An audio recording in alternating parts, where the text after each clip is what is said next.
여름 휴가, 듣기만 해도 설레는 말이었는데요. 전 세계가 코로나19로 신음 중인 올해만큼은 이런 여름 휴가가 오히려 골칫거리로 느껴질 수도 있겠습니다. 어디로 가야 할까요? 세계인들은 여름 휴가 어떻게 계획하고 있을까요? 글로벌 경제 김희수 아나운서와 자세한 얘기 나눠보겠습니다.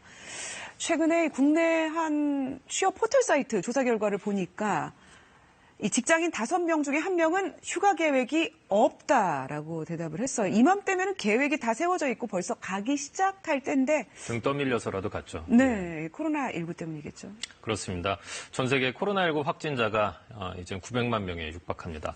바이러스 확산세가 계속되다 보니까 국외 여행은 사실상 어려워졌고요. 국내 여행 또한 녹록지 않은 상황인데요.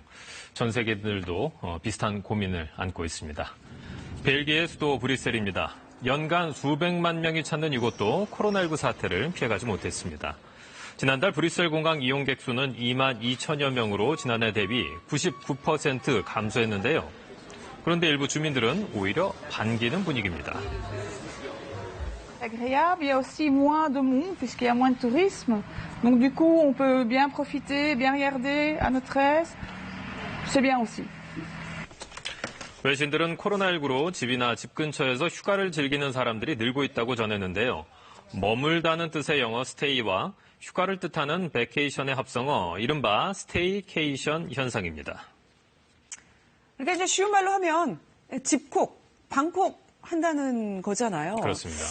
근데 그래도 뭐 휴가인데 집에서도 좀 휴가를 즐겁게 보내야 되지 않을까요? 뭐 여러 가지 방법들 다양하게 고민을 하고 있는데요. 밀린 잠 자기, 책 읽기, 영화 보기, 이런 방법들 언뜻 떠올리실 겁니다. 온라인에서는 이 스테이케이션족을 위한 다양한 정보가 공유되고 있습니다. 캠핑도 코로나19 속 주목받는 휴가 방식 가운데 하나입니다. 집 마당이나 옥상에서 캠핑을 즐기기도 하고요. 아예 캠핑카를 타고 근교로 떠나는데요. 지난달에 영업을 재개한 이 캠핑카 업체의 경우 매출이 2배 이상 증가했습니다. You can still travel, you can still go on vacation, but you know that everything is sanitized, is yours. Yeah, I think it's peace of mind in my case.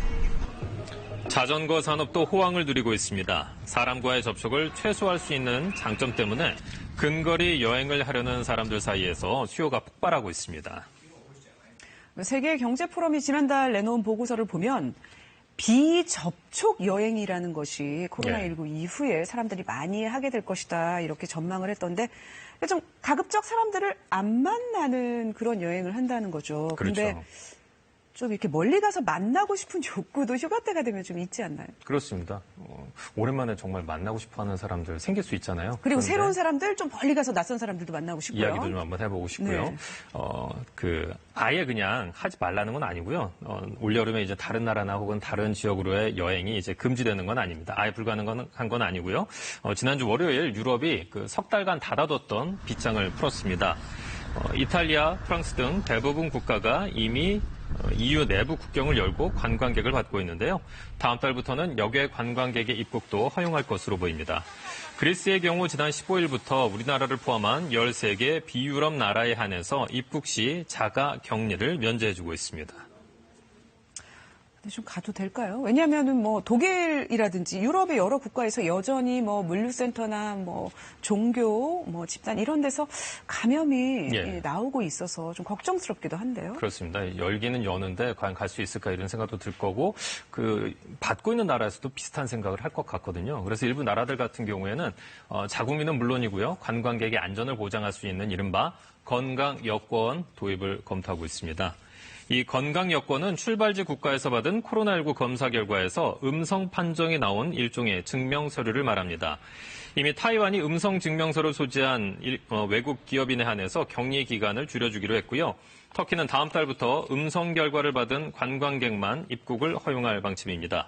그런데 일각에서는 이 건강 여권의 효용성이 떨어진다는 목소리도 나오고 있는데요. 사실 완치 후에도 다시 확진 판정을 받은 사례가 또 적지 않은 데다가 검사 결과를 전적으로 신뢰하기에는 다소 무리가 있다는 지적입니다. 한편 우리 외교부는 전 국가 지역 해외 여행에 대한 특별 여행주의보를 다음 달 19일까지 연장했습니다. 그러게요. 출발하기 전에 받았던 음성 확인서가 도착한 이후에도 계속 유효할 수 있을지는 확신하기가 쉽지 않겠어요? 김희수 아나운서 잘 들었습니다.